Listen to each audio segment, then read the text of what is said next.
Olá, meus amigos, olá, minhas amigas, tudo bem? Vamos retomar o nosso curso de contratos, né?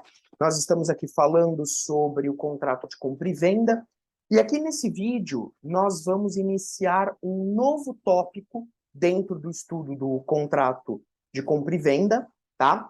Que particularmente eu acho um dos tópicos mais interessantes dentro do estudo da compra e venda. É um tópico super importante, muita coisa a gente vai comentar. Você que está estudando para a OAB, concurso público, fica ligado, porque grande parte das perguntas formuladas sobre contrato de compra e venda saem desse tópico que nós vamos começar agora, tá? Já te adianto que esse vídeo vai ser um pouquinho mais longo, porque é um tópico que tem muita coisa para falar, e eu quero concentrar esse assunto nesse vídeo, tá bom? Então, pouquinho de paciência aí de vocês, mas vai valer a pena, o conteúdo é bem importante. Então vamos lá, ó, começando aí o nosso compartilhamento. Agora a gente vai começar o tópico 5 dentro do estudo do contrato de compra e venda, que é o tópico relacionado às restrições à autonomia privada dentro do contrato de compra e venda.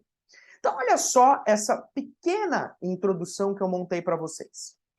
A autonomia privada, ela não é irrestrita, tá? Então, já estudamos o que vem a ser autonomia privada no âmbito dos contratos, já falamos bastante sobre isso. E por mais que as partes elas tenham uma liberdade um tanto ampla dentro do universo contratual, essa liberdade ela não é total, ela não é irrestrita. Então, às vezes, eu vou ter algumas limitações de ordem pública. Então, a lei vai me trazer algumas limitações dizendo o que eu posso e o que eu não posso fazer dentro de um contrato, né? Então, não é assim uma liberdade total. Algumas coisas eu não vou poder fazer dentro do contrato e outras coisas eu até vou poder fazer, mas aí a lei vai me exigir um algo mais, que a gente vai ver daqui a pouco o que é, tá? Trata-se, evidentemente, de um desdobramento do princípio da função social dos contratos, né? Esse princípio da função social dos contratos, ele traz aí essas limitações que precisam ser obedecidas. O código, então, quando prevê essas limitações, precisa ser observado. Então, quando eu vou fazer um contrato, eu tenho que observar essas limitações, porque senão eu posso acabar caindo numa nulidade dentro do contrato, e aí nulidade aqui, eu estou falando de uma nulidade absoluta, ou eu posso cair numa anulabilidade do contrato, ou seja, uma nulidade relativa, ou até mesmo posso cair no campo da ineficácia. Então, se eu não observar essas limitações de ordem pública trazidas pela lei, o meu contrato pode, eventualmente, ser nulo, anulável ou ineficaz, a depender do caso, tá? Então, agora, nós vamos passar a analisar algumas limitações que as partes sofrem dentro do contrato de compra e venda. E aqui chegamos ao coração do nosso vídeo. Tópico 5.1. É a venda de ascendente para descendente. Tema tratado pelo artigo 496 do Código, que diz: é anulável a venda de ascendente a descendente, salvo se os outros descendentes e o cônjuge do alienante expressamente houverem consentido. Parágrafo único. Em ambos os casos, dispensa-se o consentimento do cônjuge se o regime de bens for o da separação obrigatória. Bom, esse dispositivo, verdadeiro campeão de provas, concursos, tem muita coisa para a gente falar. Quando a gente fala em venda de ascendente para descendente, pense, por exemplo, na venda de um bem que um pai realiza para um filho. Tá? Então, para só você ilustrar na sua cabeça do que é que nós estamos falando aqui, Pensa que um pai resolve vender para um de seus filhos um determinado bem. É sobre isso que o 496 fala, ok? Então ele vai dizer que a venda de ascendente para descendente é anulável, ou seja, nulidade relativa. A não ser que os outros descendentes e o cônjuge do alienante, ou seja, daquele que está vendendo, expressamente consintam, ou seja, expressamente autorizem essa compra e venda. Tudo bem? O parágrafo único traz aí uma dispensa dessa autorização do cônjuge quando o casamento for celebrado sob o regime da separação obrigatória de bens. Então vamos lá, vamos destrinchar esse dispositivo. Nós estamos diante aqui de uma hipótese de legitimação negocial. Tá? Legitimação negocial. O que isso significa? Olha só. Você concorda comigo que, via de regra, uma pessoa ela é livre para vender os seus bens para quem ela quiser? Você concorda comigo? Eu posso vender os meus bens para quem eu quiser. Em regra, nós temos essa liberdade. Porém, o artigo 496, ele diz assim: quando eu tiver uma venda de ascendente para descendente, é necessária uma capacidade específica do contratante para realizar esse tipo de negócio. Essa capacidade específica é o quê? Essa legitimação negocial. Então, além daqueles requisitos gerais que todo negócio jurídico precisa, né?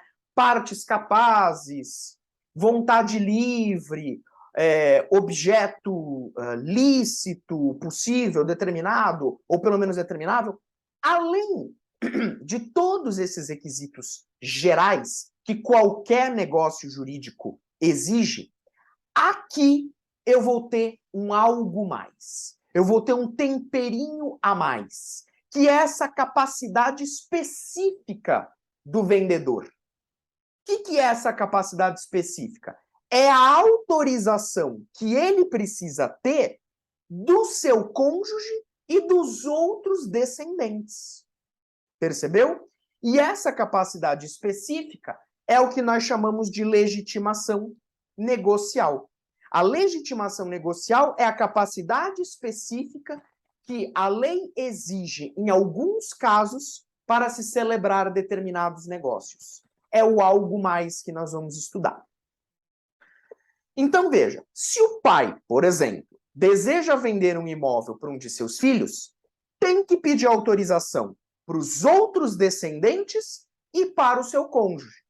Então, imagine, por exemplo, que o A é casado com o B e tem 3 filhos, o C, o D e o E. Beleza?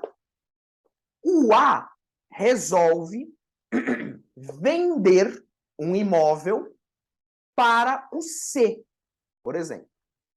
Então, o A, pai, resolve vender um de seus imóveis para o seu filho C. Neste caso, como eu tenho uma venda de ascendente para descendente, o código fala, para que essa venda seja válida, ela não tenha nenhuma nulidade, o A precisa obter a autorização do B, que é o seu cônjuge, do D e do E, que são os outros descendentes. Percebeu? Essa autorização, esse consentimento, tem que ser expresso. Não pode ser tácito. Tem que ser expresso. E tem que constar no próprio negócio. Tem que ter a autorização de todo mundo. Então, no meu exemplo, o negócio, além de todos os requisitos, vai ter que ter a autorização do cônjuge, no meu exemplo B, e dos descendentes D e E. ok? Se o A conseguir obter a autorização dessa galera, consentimento expresso, repito, aí a venda é válida, não vai ter problema. Beleza? Lembrando, consentimento expresso e tem que constar no negócio. Tem que constar no negócio. Isso é muito importante. Que isso? Por que o código trouxe essa limitação? Porque a ideia é uma ideia ligada ao direito das sucessões. A ideia do 496 é proteger a legítima dos herdeiros necessários. Especificamente aqui, a legítima do cônjuge e de eventuais outros descendentes que possam ter. Porque o que acontece? E aí eu vou precisar fazer uma rápida incursão, vou precisar entrar um pouquinho, bem rapidamente, no direito das sucessões, para você entender melhor isso aqui. O código não quer que nós tenhamos contratos de compra e venda simulados. O código não quer que as partes façam uma simulação de compra e venda. Então, parece um contrato de compra e venda, só que a real intenção seria uma doação. Então, o código não quer contratos de compra e venda simulados, onde você tem uma compra e venda simulada, mas na essência, o real mesmo seria uma doação. Professor, eu não estou entendendo isso. Olha só, vou te explicar. Duas observações sobre o direito sucessório que você precisa saber. Primeira observação. Cônjuge e descendente, os dois são herdeiros necessários. Cônjuge e descendente são herdeiros necessários. Quem é o herdeiro necessário? É aquele que tem direito à legítima. O herdeiro necessário, ele tem a favor dele a proteção da legítima. O que é a legítima? Metade dos bens da herança. Então, quando uma pessoa morre, é como se, só para você entender, o patrimônio dela fosse dividido em duas metades. 50% aqui e 50% aqui. Esses 50% são livres. A pessoa pode fazer o que quiser.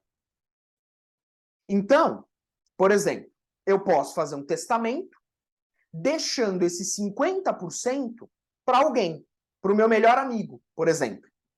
Então, eu tenho um patrimônio, eu pego 50% do meu patrimônio, faço um testamento deixando esse 50% para o meu melhor amigo. Posso fazer isso? Pode, não tem problema nenhum. Agora, estes 50%, eles são o que nós chamamos de legítima. Esses 50%, obrigatoriamente, precisam ir para os herdeiros necessários. Os herdeiros necessários. E aí eu já te disse que cônjuge e descendente, os dois são herdeiros necessários. Então, no meu exemplo aqui, ó, do AB, o A casado com o B, com o filho C, D e E, o que vai acontecer? Metade do patrimônio do A vai ser repartido entre os herdeiros necessários, cônjuge e descendentes. Os outros 50% pode fazer o que quiser. Então, cuidado com isso. Os herdeiros necessários são aqueles que têm a proteção da legítima. 50% da herança do morto vai para eles. Não tem o que fazer. Claro que tem as hipóteses, eu vou deserdar, mas isso é outra história, tá? Não esquenta a cabeça com isso. Agora, segunda observação. Doação, via de regra, é adiantamento de legítima. Doação, via de regra, é adiantamento de herança. Então, quando você tem uma doação de um bem, o bem doado precisa ser levado à colação. É como se, quando a pessoa morre, aquele bem doado, ele precisasse ser abatido da herança. Porque aquele bem doado já foi recebido em vida. Então, imagine no meu exemplo que o A, ao invés de fazer uma compra e venda com o C, o A tivesse pegado o bem e feito uma doação para o C. Mudou o exemplo. O A resolveu fazer uma doação para o C. O C recebe o bem doado. Só que nesse caso é como se o A estivesse adiantando um pouco da herança para o C. É como se o A tivesse adiantado um pouco da legítima do C. Isso pode ser feito? Pode.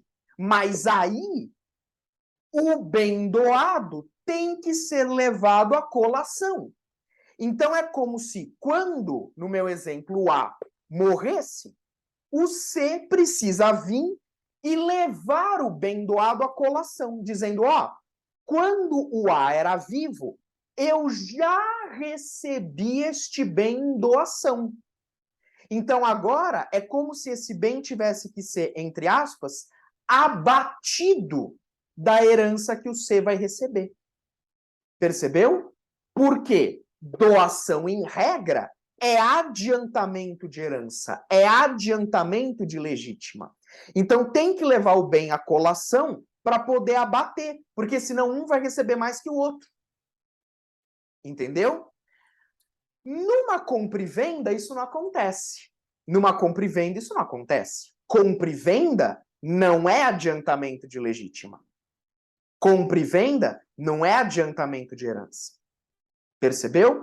Então, para evitar burla, para evitar essas burlas indevidas, é que o 496 fala, ó, no contrato de compra e venda, se for venda de ascendente para descendente, o cônjuge tem que concordar e os outros descendentes também. Percebeu? E aí você evita uma doação disfarçada. Fechou? Essa é a explicação. Bom, maravilha, professor, então entendi.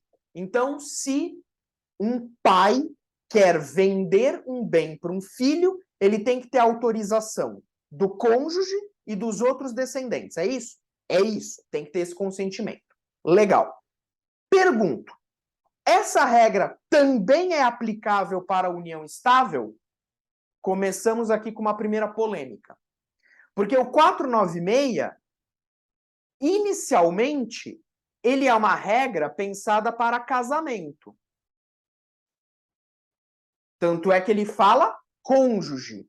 Tem que ter autorização do cônjuge. O 496 fala cônjuge, não fala companheiro. Então ele foi pensado para o casamento.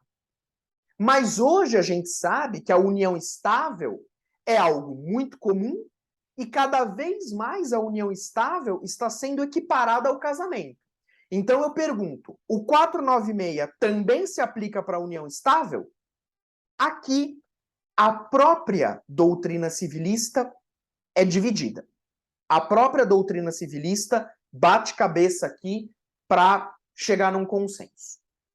Uma primeira posição doutrinária vai dizer o seguinte: não. Uma primeira posição da doutrina vai falar não.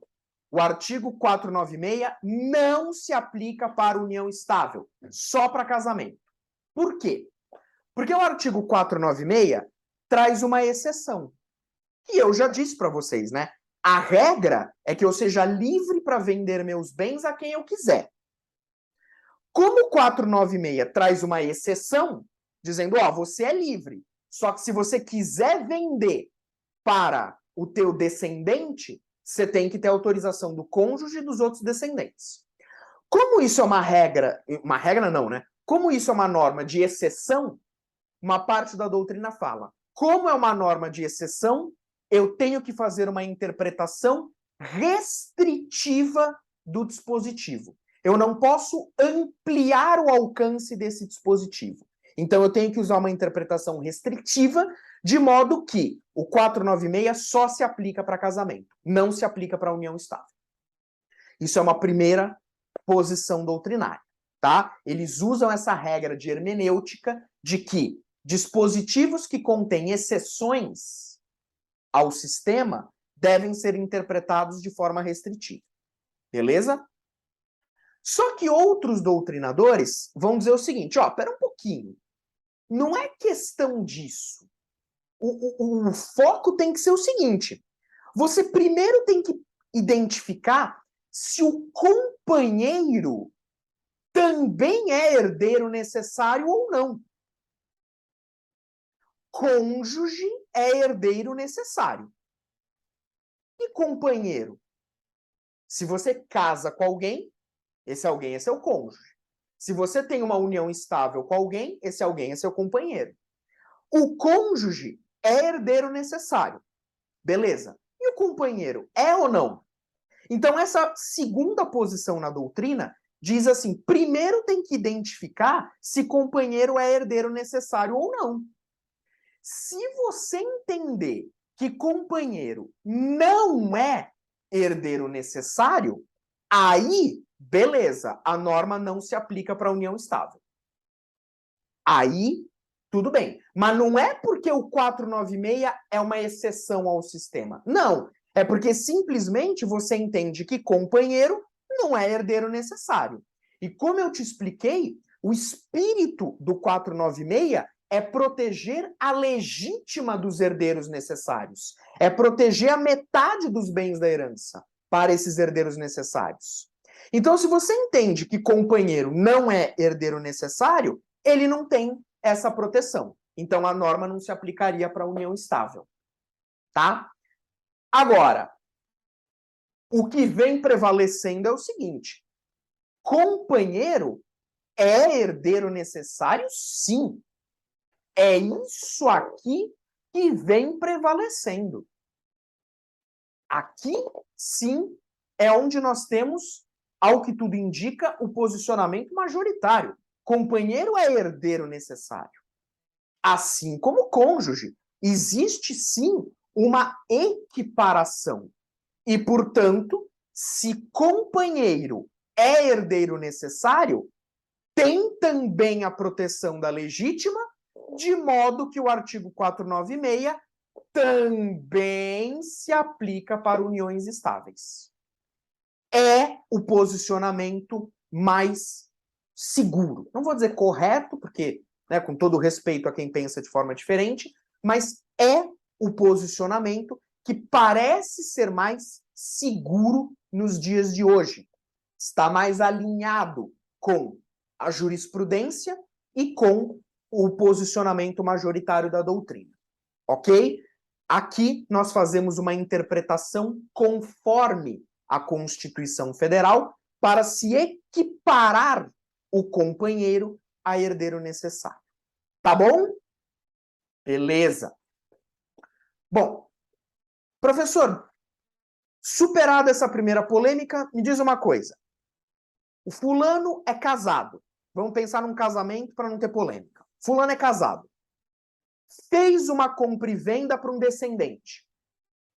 Não obedeceu o 496. Não pegou a autorização nem do cônjuge, nem dos outros descendentes. Ele ignorou o 496 e fez o contrato de compra e venda sem essa autorização. O que acontece? O negócio é anulável. O negócio é anulável.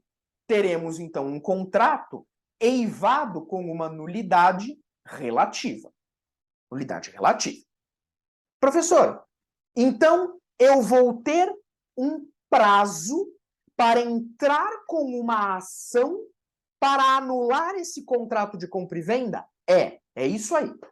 Você vai ter um prazo para entrar com uma ação para anular esse contrato de compra e venda que foi celebrado sem a outorga, sem o consentimento do cônjuge e dos demais descendentes. Professor, qual é o prazo? Porque O 496 não fala de prazo. Acabamos de fazer a leitura. Ele não fala prazo. Fala, o contrato será anulável se não for observada a outorga. Tá, então eu vou ter um prazo para entrar com a ação para anular. Qual é o prazo? Aí é que vem o probleminha. Porque como o 496 não fala, vem a doutrina e a jurisprudência para tentar resolver o problema. E aí, hoje, o que nós temos é o seguinte. Nós vamos ter um prazo decadencial de 2 anos para se anular essa compra e venda. Ok? Então, posicionamento tranquilo. O prazo para anular essa compra e venda é um prazo decadencial, natureza decadencial, de 2 anos. Professor, da onde surge esse prazo de 2 anos? Resposta, ele surge do artigo 179 do Código Civil. Dispositivo que está lá na parte geral. E vai dizer, quando a lei dispuser que determinado ato é anulável, sem estabelecer prazo para pleitear-se a anulação, será este de 2 anos, a contar da data da conclusão do ato. Então, me parece que o artigo 179 do Código cai como uma luva aqui para o nosso artigo 496. Ele prevê que o contrato é anulável, mas não prevê prazo para entrar com a ação. Então, eu aplico parte geral, não é isso? Parte geral, regra geral. Então, o 179 fala prazo decadencial de 2 anos. Muito bem. Para confirmar esse posicionamento, o enunciado 368 da 4ª Jornada de Direito Civil vem e fala: o prazo para anular a venda de ascendente para descendente é decadencial de 2 anos. Menção ao artigo 179. Perfeito? Confirmou. Só que aí, o que aconteceu? Veio o enunciado 545 da 6ª Jornada de Direito Civil, confirmou o prazo de 2 anos, beleza? Só que o enunciado 545 foi além. Previu o prazo de 2 anos e ainda colocou o início do referido prazo, o início da contagem. Olha aqui. O prazo para pleitear a anulação de venda de ascendente a descendente, sem anuência dos demais descendentes e ou do cônjuge do alienante, é de 2 anos. Até aqui, show. Contados da ciência do ato, que se presume absolutamente em se tratando de transferência imobiliária a partir da data do registro de imóveis. Criou um problema. Por quê? Porque o enunciado vem e fala, beleza, é 2 anos mesmo. Só que eu vou contar do registro. Pensando, claro, numa compra e venda de imóvel, né? 2 anos do registro. Só que vem o professor Flávio Tartucci e, com uma ponderação extremamente correta, ao meu ver, e fala, olha, nesse ponto, o enunciado andou mal, porque o artigo 179 do Código já fala que o prazo é de 2 anos e já fala qual é o início do prazo. O artigo 179 fala que o prazo começa com a conclusão do ato, ou seja, com a celebração do ato. Volta aqui, ó, ao 179. A contar da data da conclusão. Então, o artigo 179 dá qual é o prazo e ainda por cima dá qual é o termo inicial. Só que esse dispositivo, esse enunciado, perdão, o enunciado 545, veio e mexeu no termo inicial do prazo, dizendo que se a compra e venda for de bens imóveis, eu conto do registro. Então, o professor Flávio Tartucci discorda do enunciado nesse ponto, dizendo, ó, o artigo 179 já fala qual é o termo inicial, e o termo inicial é a conclusão do ato, ou seja, a celebração. Então ele explica, o prazo deve ser contado da escritura pública e não do registro. Ok? Existe uma colidência desse enunciado com o artigo 179 do Código Civil. Tá? Então, nesse ponto, o Flávio Tartucci discorda do enunciado e fala, ó, aplica o 179. Não tem nada de registro, não. Vamos contar da escritura, não do registro. Ok? Porque ele fala, começa com a conclusão do ato, ou seja, com a celebração do ato. Então, não tem nada que contar do registro, não. Tá? Bom, agora observe uma coisa. Como eu falei, as pessoas são livres para vender os seus bens para quem elas quiserem. Então, o artigo 496 realmente é um artigo que traz uma exceção a essa regra, dizendo, tudo bem, você é livre para vender os seus bens para quem você quiser, tranquilo. Só que se você for vender para um descendente, tem que ter autorização do cônjuge e dos outros descendentes. Beleza, então uma exceção. Só que o parágrafo único do 496 vem e dispensa a autorização do cônjuge se o casamento foi celebrado sob o regime da separação obrigatória de bens. Percebeu? Então é como se o parágrafo único trouxesse a exceção da exceção. E aí, meus amigos, convenhamos, exceção da exceção é a regra. A exceção da exceção volta para a regra. Percebeu? Então, no caso do parágrafo único, eu não vou precisar da autorização do meu cônjuge se eu estou casado sob o regime da separação obrigatória de bens. Porque aí vai ter uma separação patrimonial, né? São massas patrimoniais distintas, etc, etc. Não vou entrar aqui nesse detalhamento, que é um detalhamento próprio do direito de família, né? Mas fato é que o parágrafo único traz essa dispensa da outorga do cônjuge se o regime de bens é o da separação obrigatória. Aí não precisa ele autorizar. Fechou? Só que o parágrafo único, ele tem um erro. Ele tem um erro, e é um erro legislativo. Eu não sei se você reparou quando você fez a leitura do parágrafo único. Porque, veja bem, deixa eu voltar rapidinho aqui. Olha aqui, ó, o parágrafo único. Em ambos os casos, dispensa-se o consentimento do cônjuge se o regime de bens for da separação obrigatória. Pessoal, em ambos os casos? Que casos? Que ambos os casos? Que ambos os casos? Porque o artigo 496, caput, só fala de um caso, que é a venda de ascendente para descendente. É um caso só. É venda de ascendente para descendente. É disso que o caput fala. Como é que vem o parágrafo único e fala, em ambos os casos, dispensa-se o consentimento? Que ambos os casos? Da onde vem esse ambos os casos? Aí é o erro. Esse trecho é o erro legislativo. O legislador comeu bola. Vou te explicar. Volta aqui.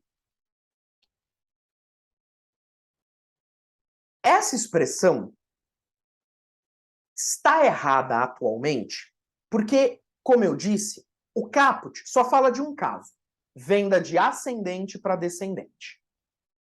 Só que, originalmente, lá atrás, o caput do artigo 496 previa duas hipóteses. Originalmente, o caput do 496 previa duas situações.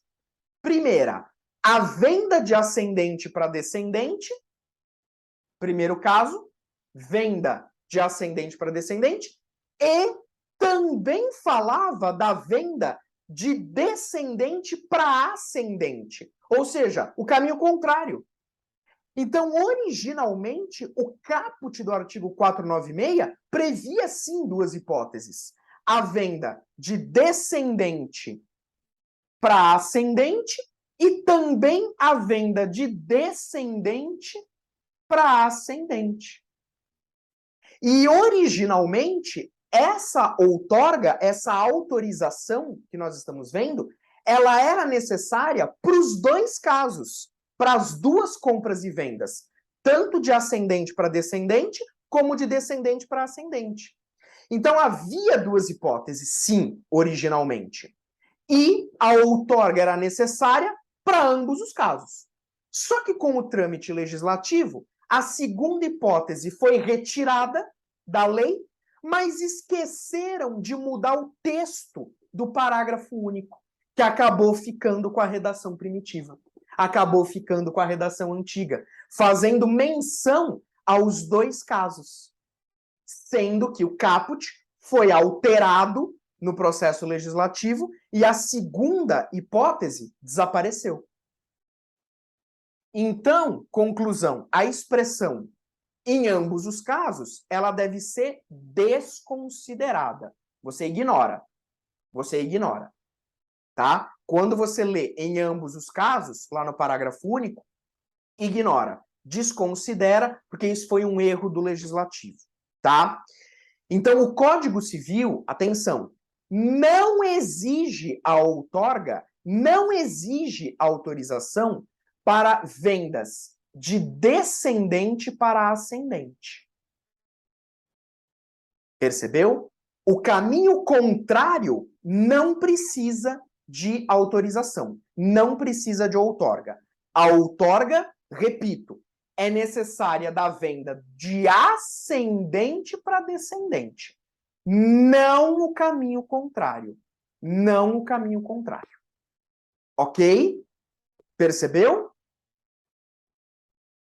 Para a gente fechar esse vídeo e fechar esse tópico, a jurisprudência do Superior Tribunal de Justiça está formada, parece bem sólida, no sentido de que, para eu anular um contrato de compra e venda celebrada sem a outorga, ou seja, faltando a outorga, seria necessário provar o prejuízo da parte que alega a nulidade relativa. Então, aqui, o STJ, é como se o STJ tivesse criado um requisito, né, para que eu possa anular a compra e venda feita sem a outorga. E esse requisito seria a prova do prejuízo pela parte que alega a nulidade. Então, imagine, por exemplo, que, sei lá, eu imagine que eu tenho um irmão, e aí o meu pai vendeu um imóvel para o meu irmão. E eu não dei a minha autorização. Não dei autorização. Aí eu entro com a ação para anular essa compra e venda, falando, ó, eu também sou descendente e eu não dei a minha outorga, eu não dei a minha autorização. Tem uma nulidade relativa. Então, estou entrando com a ação, quero anular essa compra e venda. Só que aí o STJ fala, para anular essa compra e venda, você tem que provar que você sofreu algum tipo de prejuízo. Então, por exemplo, eu teria que provar que esse imóvel ele foi vendido por um preço abaixo ou bem abaixo do preço de mercado, por exemplo. E isso, consequentemente, me gerou um prejuízo. Tá bom? Então, eu teria que fazer a prova desse prejuízo para poder anular o contrato de compra e venda. Essa é a jurisprudência do STJ. Beleza? Meus amigos, então a gente encerra esse ponto. O outro ponto a gente fica para o próximo vídeo, tá bom? Eu vou parando o nosso compartilhamento por aqui, mas eu espero, do fundo do coração, que você tenha entendido esse ponto, porque ele é muito importante mesmo. Estou até suado aqui, suando a camisa, para tentar fazer você entender esse dispositivo, esse ponto, com todas essas polêmicas e divergências, porque realmente é algo muito, muito importante, não só para provas e concursos, mas também para a sua vida prática de operador do direito. Tá bom? Forte abraço, desculpe pelo vídeo longo, mas pelo menos a gente fecha esse tópico. e no próximo vídeo a gente continua. Até mais!